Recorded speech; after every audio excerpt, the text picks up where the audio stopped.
Hey y'all, how's it going? This is your day's review for September 9th, 2015. And it was good. Got a lot to talk about. It was good. I enjoyed it today. So best that we start off again where we left off from last from so best that we start off again where we left off from yesterday with Paige on the floor. We found out today that she's officially dead. Gonna miss her, but not really. I'm kind of, I kind of hated her character when she was kept on going off on JJ for for that because he cheated on her with his mom and all that. Yeah, I'm gonna miss her for that. And she was a sweet girl, but now we found out she's dead today. So that was sad though. I ain't wanted to be dead, like maybe hurt or whatever. Maybe she would have been hurt or whatever, not dead. But to find out today she's dead, so we losing another character that we didn't feel in love with. Well, some people didn't feel in love with, and some hated. All these new characters, this been a trend lately. Every time you fall in love with these new characters on days, they seem to either kill them off or get rid of them real quick. But yeah, Paige gone. And then we get the Eve and Teresa talking about the baby Tate, Brady and Teresa's baby. That was a cute little scene. I enjoyed it. Teresa and Eve talking about the baby, talking about some. No, she don't want to hold him because that reminds her of her page. That was cute. I enjoyed that little scene. It it did something. It showed another softer side of Eve and Teresa. Even though we seeing Teresa's softer side, it showed Eve's softer side today. Talking about the baby, sitting around talking about babies and how Tate looked like looked like Paige when she was little. It was a nice little scene. I enjoyed it. I'm in for it. It didn't do nothing much, but it did something. Okay, then we get to the next scene with Chad laid on the floor, goddamn floor again. Chad laid on the floor. Chad, buddy, please stop drinking, please. Chad, please stop drinking, please. They is looking to play no murders on somebody, and look like that somebody is going to be you. AKA Clyde setting your ass up. Somebody setting you up for a fall, buddy. And you going around here drinking all the alcohol you can find and doing you no justice, Chad. Chad, please stop drinking and please blacking out and please stop blacking out on the floor because it's not doing you any favor at the end of the day. Why are you getting so drunk and why are you passing out? Getting blacked out as they say. What is up with that, Chad? You need to ew. You need to stop that, Chad. All this blacking out you're doing. It's not doing you no favors at all, homeboy. Besides, like you feel like shit and you look like shit. Chad, please stop drinking. Stop drinking to the point that you actually black out. That's not normal and that's not healthy for people. You 2 steps away from becoming an alcoholic, as they say. You 1 or 2 steps away from becoming a natural born alcoholic that can't live without alcohol. Please stop, Chad. Please, but they put your ass in prison, and I would really hate to see that happen to you. Okay, what's next? Oh yeah, Steve and Aiden. They're talking about Bo again. That he suspect that that Bo something is up with Bo, which is true. We found out today that there is something wrong with Bo. That Bo is being held against his will. He is not looking good. He don't even much look healthy right now. He don't much look like the same Bo. And Steve, I remember his name this time. That's good for me. I remember his name, Steve, not Pat, but Steve or Pat, whichever one. Steve was telling Aiden that how in love are you and Hope? Why are you dating Hope? she got a husband already and they got a family, like blah blah blah going on and off about that. And then Hope happened to come in the scene telling him to shut up and be quiet. Which Hope, you do need to listen to him. I know it's gonna kill you to get that little Hope, but honey, you need to get that Hope because he telling you it's the truth. Bo is held against his will. He been held hostage by somebody. I'm thinking Stefano, not sure, but he's been held against his will, and it look like any day he can die. That's just how bad Bo look. So I hope you might want to listen to Steve, cause Steve telling you some true shit, and you not listening, don't want to hear. I understand it's hard for you, cause you ain't heard from Boy in I don't know how many years or months. But honey, you do need to listen to that though, cause that man is spilling some true shit on you, and you need to listen to that shit. And you need to listen to that, for you can go find your husband before it's too late for you.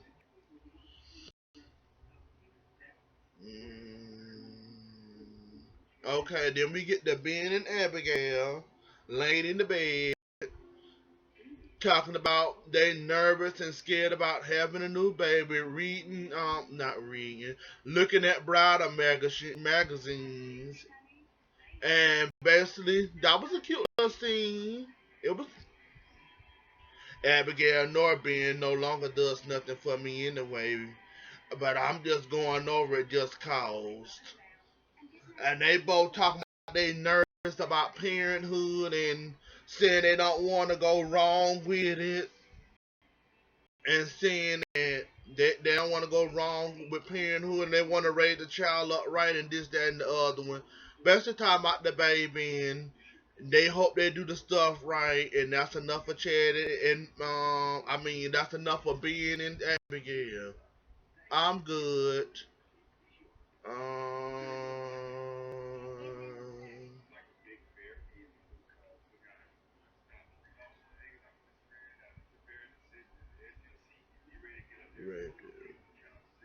Oh yeah, so we get the rave and then we get the Rafe again, and then we get the Rafe again. He basically finds out about this. He about to find out the exchange between Paige and Chad that before she died, cause she died that second day. So Ray basically tells her that he know about them that they had like a little hit exchange in the town square that day. So basically, Ray tells Roman about it and says yes he know about it, but now she's dead. So basically, he knows about it now. He's telling Roman. Roman said, "Why haven't you arrested me?" Which what the hell? Why would he arrest him for Roman? That don't make any sense. Why the hell would he arrest Chad for no damn reason? Still not enough evidence. Y'all still pulling the gun on Chad. Like I said, y'all better not sleep on that shit. Y'all better not hope y'all can get y'all a conviction off of Chad this easily. Cause it's not gonna work. So y'all can stop with this mess. So, Hotel Steve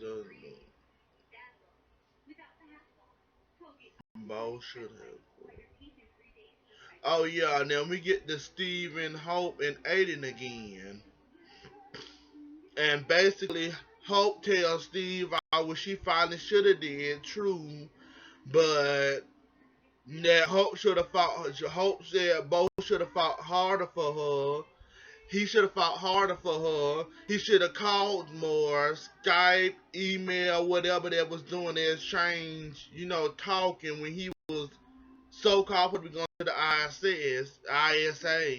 She said he could have did harder, which is true. He could have did harder, but how what he can do, what he can barely be able, he can but he can only do what he's allowed to do. When you help against your will, honey, there's only certain things you can do. You can't tell them people what you want to do and what you can do. Cause them people ain't gonna take that shit. They're gonna beat you down, or they either gonna try to kill you or hurt you. So how he basically can do what he had to do. And I guess that's the only way they want them to communicate with you is through email. I mean, through emails and letters. So, what did you want them to do? What did you want him to do about it, Hope? Like I said, you might want to listen to the Steve. Steve know what the hell he talking about, so you might want to do that. Um, Hope, cause you'll be lucky when you hear this news. Okay, and when we get to okay, then we get to Club TD. Okay, we get to Club TDB, and then we run into this. we get the Club TDB, and we get the Abigail and Teresa.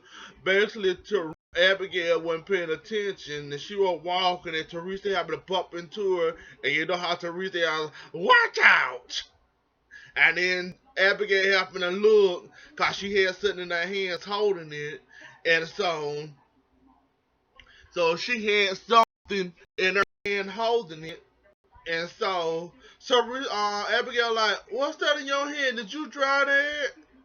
Teresa said, yes. What did you think? I stole it?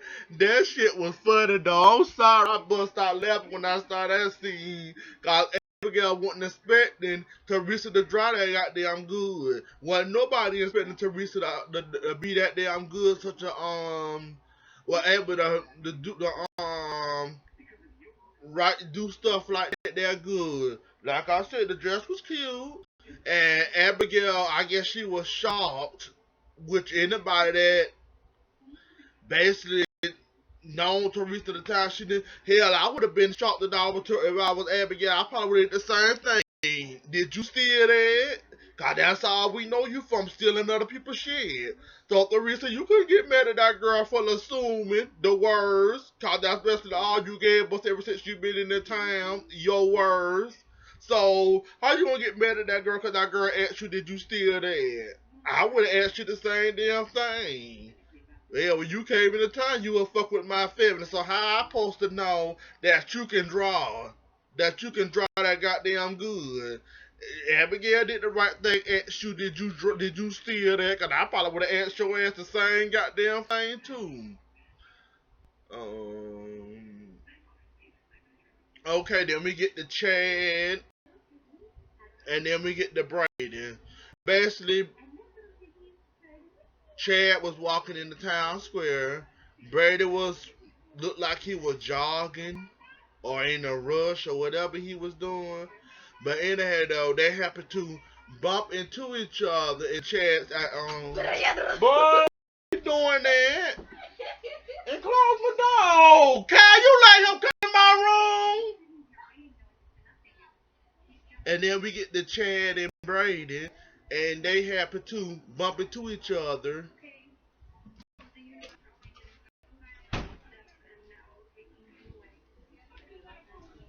And we happen to get in the Chad and excuse me. We happen to get in the Chad and we have to get the Chad and he didn't make me lose all my damn train of thought. Thank you, Dory. We happen to get the Chad and Brady, and they happen to bump into each other. We happen to bump into each other in the town square scene, and Chad said, yeah, Brady, I need to talk to you for a second. Brady said, yeah, what's up? What do you need to talk about? What you need to talk to me about? He said about blackouts, basically, and how can he stop from having them losing his memory? Because y'all know he blacking out every chance he get. And so he wondering why the hell he keep on blacking out from drinking. So he asked Brady about it. And Brady was nice and kind to him and told him that, and was kind and nice to him and told him, yeah, you shouldn't be blacking out. You need to slow down with the drinking. And I'll send you some information via email about it, which I'm glad Brady helped them out with that because he's seriously about steps away from being an alcoholic, and I was glad Brady helped them out. And we get to another scene with Bo and with Bo. Being held hostage this time, he having a dream about Hope, calling her fancy face. Cause you know that what he called her fancy face, and he was having another scene with her again. And so hopefully we'll get Bo back sooner rather than later, for he either dead or injured or can't walk no more. And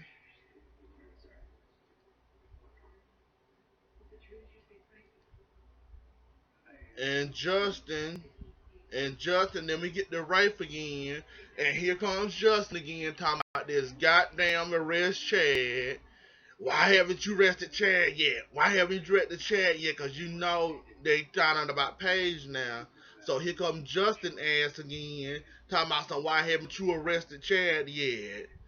Justin, you can't arrest nobody without evidence. Yeah, true, this evidence might be looking like Chad has something to do with it, but this is all a setup, this is all a conspiracy. Justin, you better stop believing the hype thinking Chad killed that girl and Serena, cause the hype is not real, and you gonna find out sooner or later that they setting Chad up to look like the bad guy when he ain't the damn bad guy. Mm, oh yeah. And then we get the JJ basically summons Clyde to the park, and he basically grabbed a bit by his shirt, telling her, "Why did you kill her? Why did you kill her? Why did you kill her?" And so Clyde basically held his composure, and somebody with a gun with the little laser pointer on it pointed the laser at JJ, and Clyde said, "Get your hands off of me. You don't want to make me angry or let me down." Basically threatening him in his non-threatening matter. He so-called configured that's a non-threatening matter, which is either threatening matter, which is a threatening matter. So, oh yeah, and then Aiden was heading to Hope House. I think that was Hope House. Not for sure, but I think that was Hope House he was at. And so some man looked like a bookie or a man that you owe money. He had came up there. Aiden had knocked some money down, and the man said, "Thank you. You finally gave me my payment for whatever payment he owed the man. I guess he owed somebody a whole buttload full of money, and now they about to hurt him. They don't get their money. So now we find out that Aiden owes some old bookies and look like everybody in between the clouds of money. And then we met. Then he finally got the Hope, knocked on Hope door and said, and asked her what she was doing. She said nothing. I was just thinking, and that was about it for that little scene. Okay, and then the last scene, we get the chat again. We get the chat again, and Ray basically knocking on his door, beating down his door rather. And Chad said, "I'm coming, I'm coming, I'm coming, I'm coming." And then he says, Um, I guess this isn't a social call. Ray said, "You're right. Do you recognize this? Is it another key or whatever from the mayor mentioned or the entrance of the mayor mentioned? Some is." And like I said, they're trying to set somebody trying to set Chad up, and they're doing a damn good job of setting him up.